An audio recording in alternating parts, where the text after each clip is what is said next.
Hey, it's Adam Lavelle, the wrestling snob, coming back with you to talk about pro wrestling. Noah, in the N1 Victory Tournament 2024, we're up to round number 3, night number 3, if you will, also in Korak and Hall on August 10th, 2024. Unfortunately, the show kicked off with an announcement that Masa Kitamiya will get 2 points in the tournament because his opponent, Atsushi Katogi, cannot wrestle. He forfeit. Now, will he be able to come back in the tournament at some point? I don't know. If they announced it, I didn't catch that. I didn't hear Mark or Stu, the commentators, comment on it. Maybe they did and I missed it. I don't know. But unfortunately, as of now, Katogi is out. We'll see if he has to be replaced. Hopefully not. Hopefully he can come back soon. Because he actually replaced Go Shiozaki in this tournament, who was hurt. So to have 2 guys drop out from injury would be terrible. So Masa Kitamiya, 2 points. The first official match of the show was Junta Miyawaki and Shuhei Taniguchi. This was a tag team affair, non-tournament match, of course. Took on Kai Fujimura and Kazuyuki Fujita. I was kind of excited to see Fujita. I'm not a hater of Fujita like many Noah fans are. I sort of enjoyed his reign. He was a little too dominant, I'll give you that. I did not like how he beat Nakajima. Nakajima was one of my absolute all-time favorites in Noah. I hate that he is gone. But once he won the belt, I enjoyed those matches. Yeah, he dominated and killed people. That didn't bother me. Once in a while, to have a run like that, to me, is fun and entertaining. I liked it. But here, he's on the losing end. Him and Kai Fujimura go down to Junta Miyawaki and Taniguchi. They seem to really be, Noah seems to really be pushing Taniguchi as a monster, as somebody who, you flip a switch, if you will, and he's a badass. You don't want to mess with him. He fought with Fujita outside the ring for most of this match. They were in the ring together for a little, but this came down to Junta Miyawaki versus Kai Fujimura, and that's an easy pick, Junta Miyawaki. I have nothing against Kai Fujimura. You would think hanging out with Fujita like he does would toughen him up and make him more of a winner, but so far it hasn't. Junta Miyawaki was in some kind of a slump after his excursion to Mexico. Seems to be coming out of it, is wrestling for some titles soon here in not DDT, I'm sorry, Dragon Gate. Don't watch Dragon Gate, I can't tell you nothing about it. I am a Noah man. Most of my time that I have for wrestling, nearly all of it, is spent watching pro wrestling Noah. But good, fun way to open the show, in my opinion. Fujita and Taniguchi continue to fight for a while after the bell, just hammering each other in the face with forearms. But again, nice match, good win for Miyawaki and Taniguchi, in my opinion. I liked it for what it was. Nothing special, but decent. Nice opening. Second match from night 3 of the N1 tournament in Pro Wrestling Noah in Korak and Hall. And again, this is on August 10th, 2024. Was Tavian Heights of NXT fame, shipped over by the WWE, taking on Alpha Wolf in a match that was a little sloppy. I'm not going to lie. This match wasn't crisp. This match didn't look cooperative, but that made me like it. I don't need my matches to look like a cooperative dance routine, and this did not. Again, I'm not talking botches or complete sloppiness, but look, Tavian Heights is still fairly green, and Alpha Wolf isn't, the top of the charts when it comes to leading matches. He's a nice luchador. He's a nice wrestler. I like him. I like his gimmick. I like his look, and he's not a bad wrestler. But it's 2 guys in there that normally I don't think would be leading the match. And I suspect Alpha Wolf had to be leading it. I'm not trying to talk like a super insider, but you know what? I'm trying to get the match over for what it was. It was 2 guys that aren't incredible wrestlers, but are still fun, that are still enjoyable. Tavian Heights is over in Noah. The fans love this guy. They love him. And they like Alpha Wolf too, but they were all for Tavian Heights here, as I was. I like Alpha Wolf too, but Tavian Heights just goes in there and uses the Greco-Roman skills that he has, right? And just tosses people around, literally.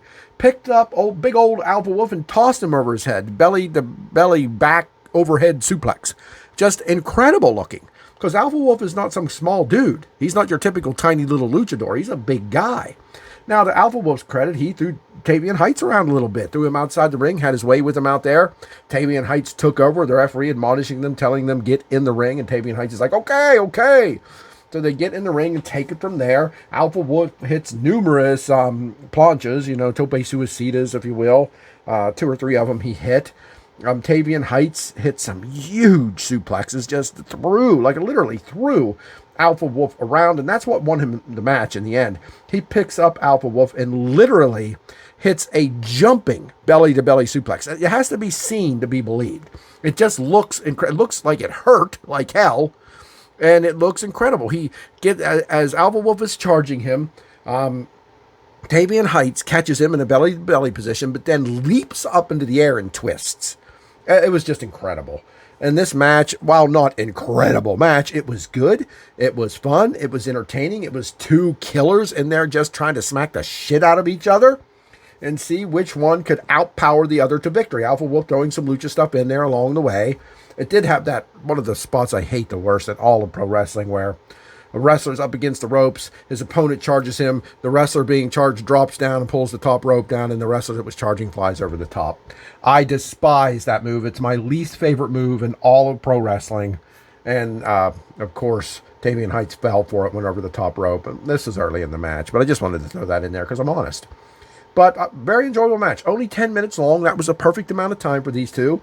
And a big win for Tavian Heights, who continues to look better. I think you got to give WWE credit for sending these two over here. Josh Briggs and Tavian Heights. It's doing wonders for them. Both of them look great. And Heights looked great here with a big win over Alpha Wolf. Continuing our discussion about Noah N1 Victory Tournament 2024 in Korakuen Hall.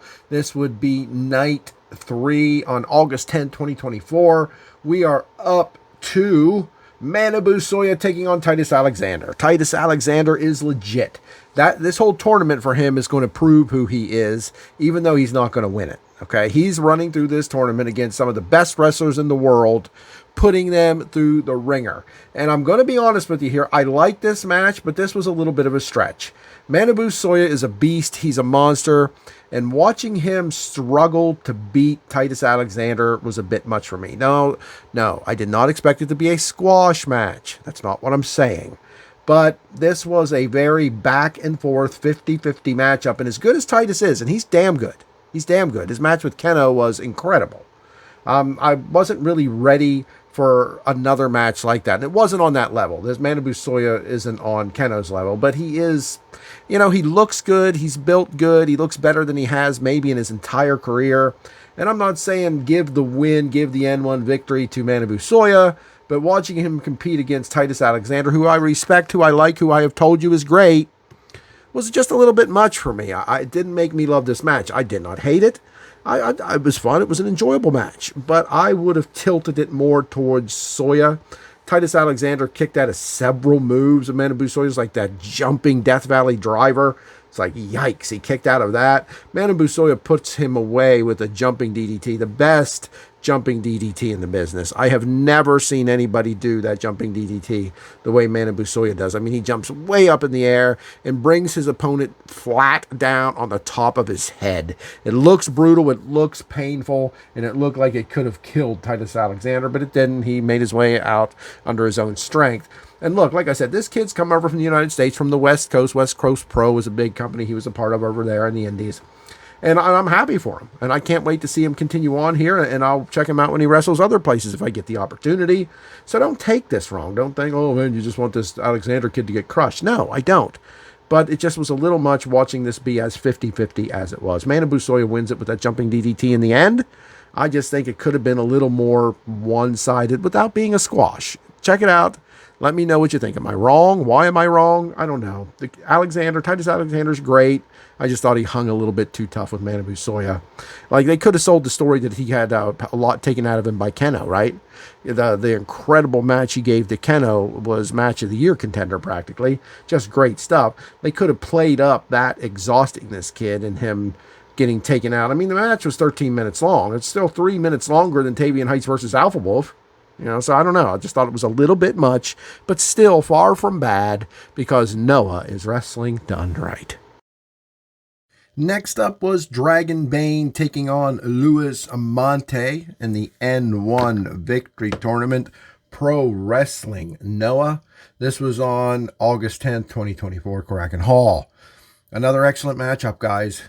Dragon Bane has grown leaps and bounds. I've become a big fan of his. I'm still determining what I think of Luis Monte. Don't misunderstand me. He's a solid worker, good wrestler. I don't know what I think of him in Noah. He's sort of on loan from Dragon Gate. He's in here trying to make a name for himself. He's made a name for himself over there in Dragon Gate, so he comes to Noah on loan to try to make a name for himself and, to help spread the word of the N1, get it bigger and better with more competition. Nothing against the guy, but he goes down here to Dragon Bane in a hotly contested contest. I think it's a big win for Dragon Bane. Not that he's, below anybody technically or officially, but I would have kind of expected him to lose this. Monte is really being pushed by Noah in this tournament. I think that much is clear. I'm sure they want to get him some big wins, as does Dragon Gate. So for Dragon Bane, a wrestler who is far from the number one wrestler in Noah, but still very good. Please don't misunderstand what I'm saying here. To beat him in just under 13 minutes is pretty good. Now, this was a strong matchup. It was hotly contested. This was about as close to 50-50 as you can get. I think towards the middle end part of this match, Luis Monte seemed to take control and looked to be ready to win this matchup. But Dragon Bane holds tight and secures the win.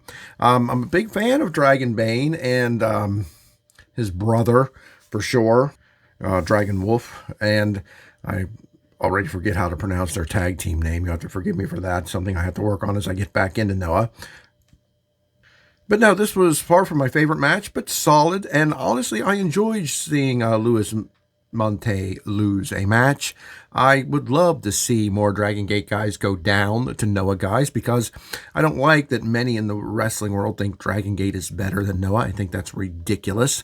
Even though I don't watch Dragon Gate, I just know how damn good Noah is, and this proves it. And I love seeing that proven. That may be shallow, so be it. I am Noah, baby, and that's what I want to see, and that's what I saw here, and I'm very happy about that. Continuing on the N1 tournament, August 10, 2024, Pro Wrestling Noah in Kurakin Hall. Man, here was a match, baby. Keno, one of my absolute favorite wrestlers in this world. To me, he's sort of, I hate making these comparisons, but I always want to try to do it, or well, let's say occasionally want to try to do it, honestly, for fans that just may be tuning in to find out what Noah is all about.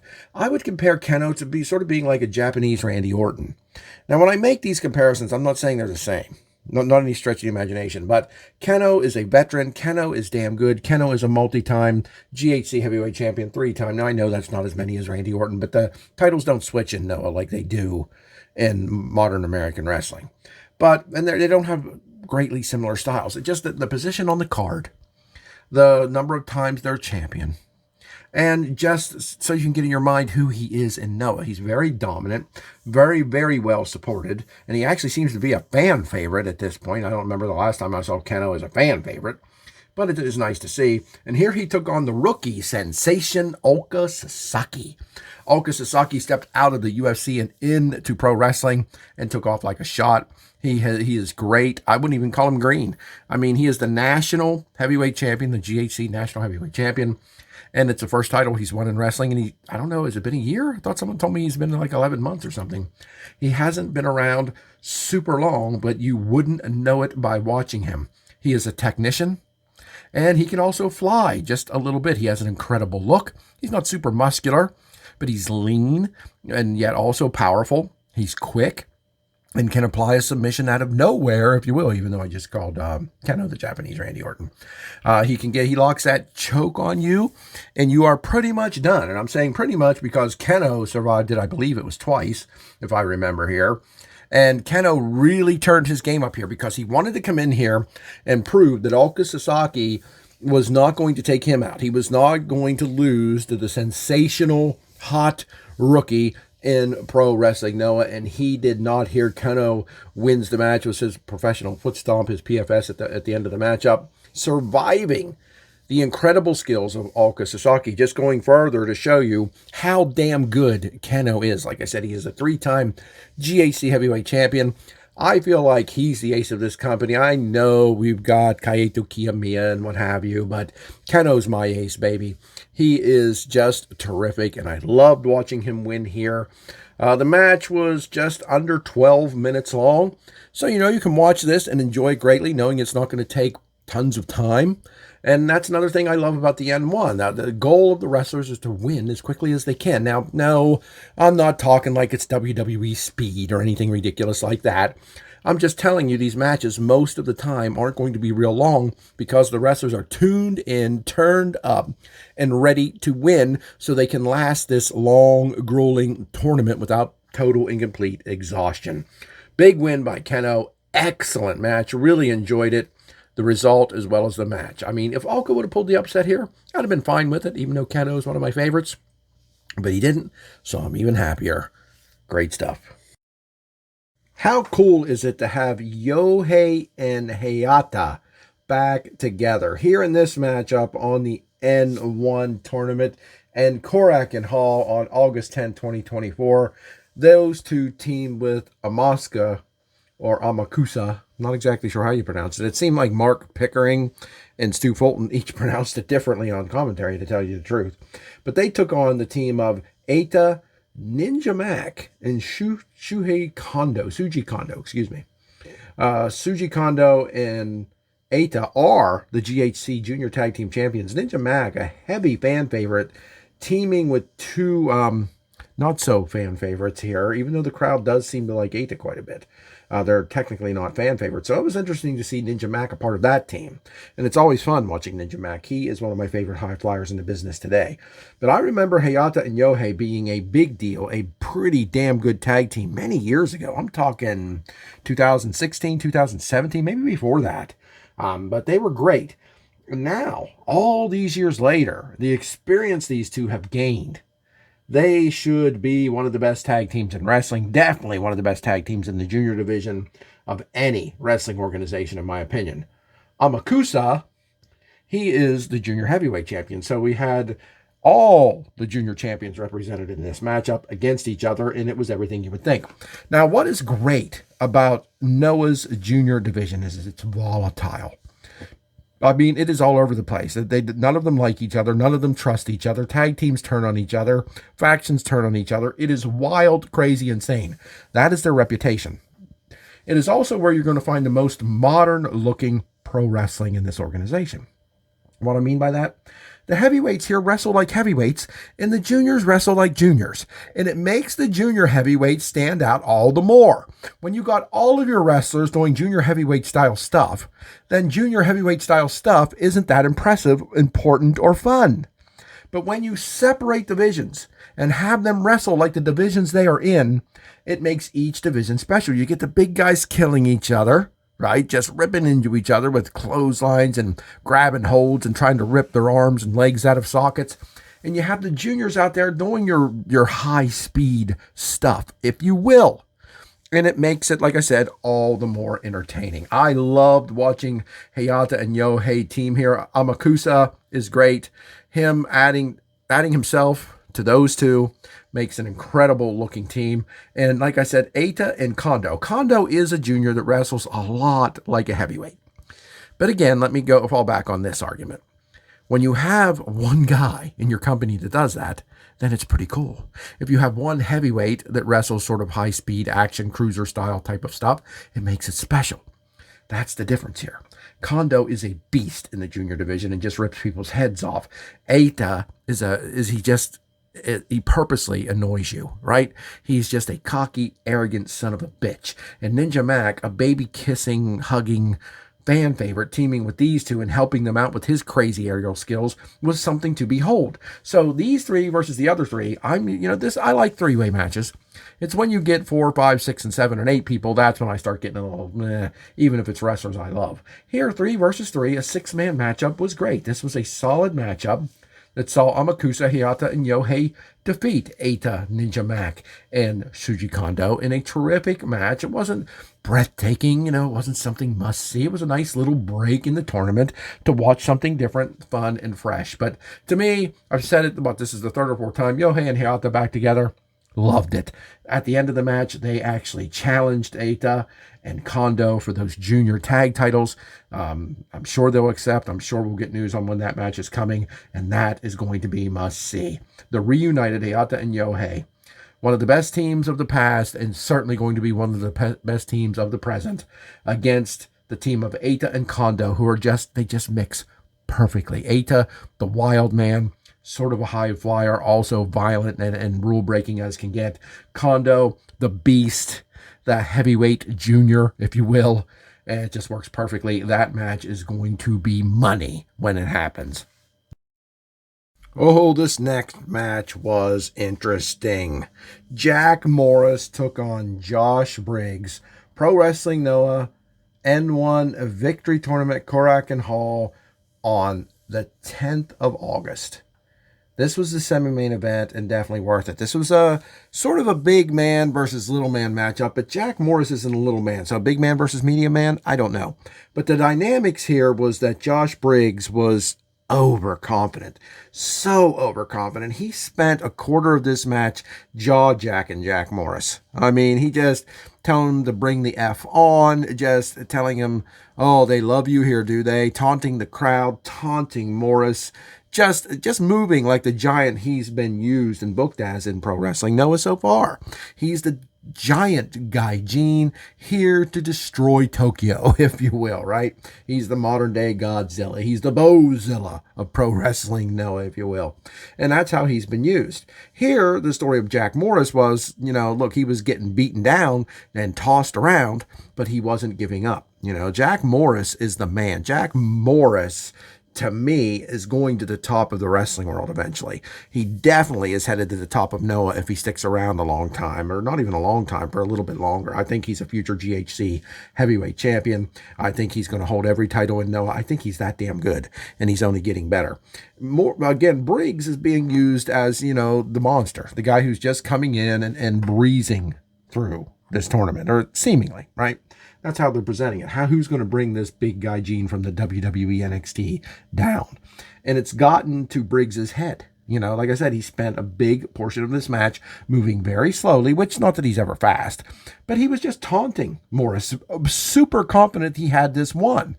And numerous times looked like he did. I mean, he hit a move outside the ring where he picked Morris up, threw him into the ring ropes on the outside of the ring, off the apron, into the ring ropes, and he bounded back into a giant clothesline from Briggs, and it just looked like it killed Jack Morris. If we want to give Jack Morris credit for anything, he helped make Briggs look like a world beater. I mean, what do you think about Briggs's gear? He comes in with that vest on with a little skull sitting on the shoulder. I don't know. It sort of looks like a ripoff of the Wyatt 6 gear to me. No big deal, but I didn't love that look. Just his entrance gear, though.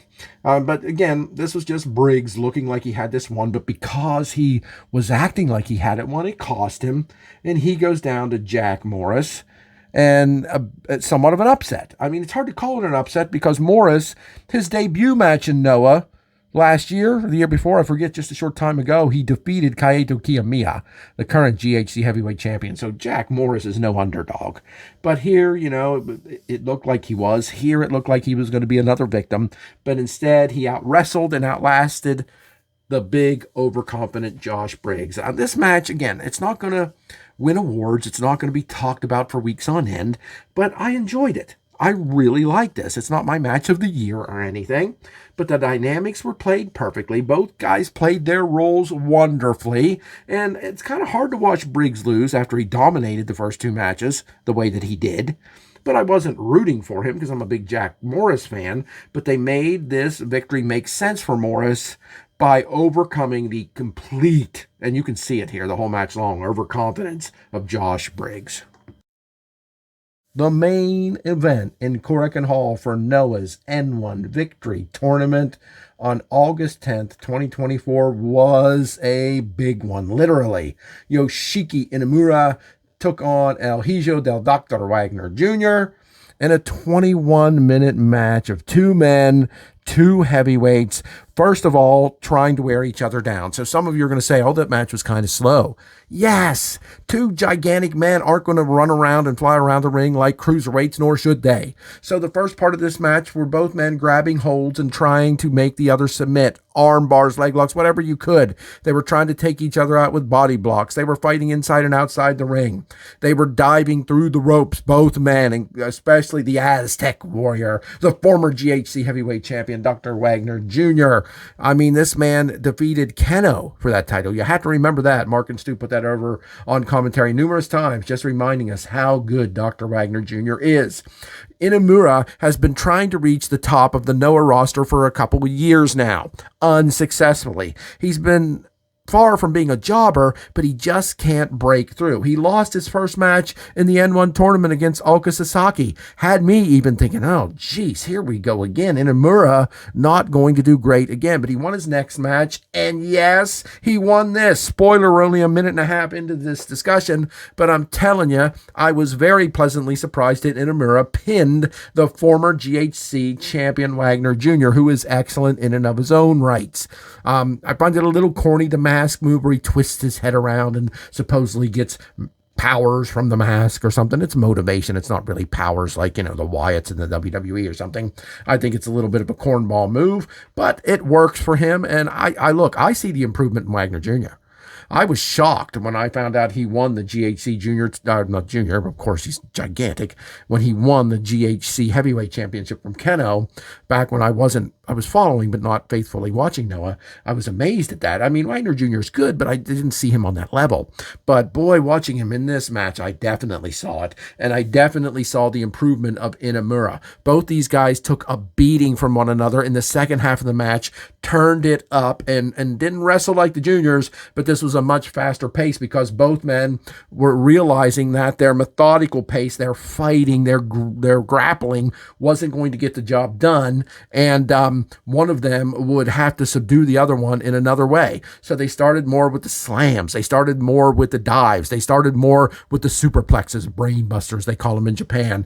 I mean, at one point Wagner Jr. hit a superplex off the rope and Inamura immediately picked him up in a suplex, and both men looked, felt completely rocked. But that was the time where the match really started to feel like it was soon going to end, and it would come down to which guy could hit the other with a move that would take the breath out of the other to hold him down for 1, 2, 3. And it was Inamura with a gigantic power slam as Dr. Wagner Jr. charged him and got caught in it and got put through the mat almost literally in this amazing big man slapping meat, they say, although I think that's corny as hell, matchup. Your winner, like I said, Yoshiki Inamura, 2 in a row after losing his first match. He is on fire. He has put the world of Noah on notice, defeating the former national champion, defeating the former heavyweight champion. Inamura has arrived. He's at the top of the card or storming his way there. And this was a match that showed you that and didn't hurt Wagner Jr. in any way. He is still a beast. He is still the Aztec Warrior. This was a terrific way to end this show. Another, I'd give this 9 out of 10. Very solidly worked show. Very enjoyable. I can't wait to get home from work and watch these shows. I stay up late and get little sleep to go into work watching these shows because Noah is wrestling done right. I am Noah, and this is Mount Ararat Podcast. I'm Adam Lavelle of WrestlingDoneRight.com, the Wrestling Snob, and I'll be back with more coverage before you know it. I appreciate your support. Please subscribe to the YouTube.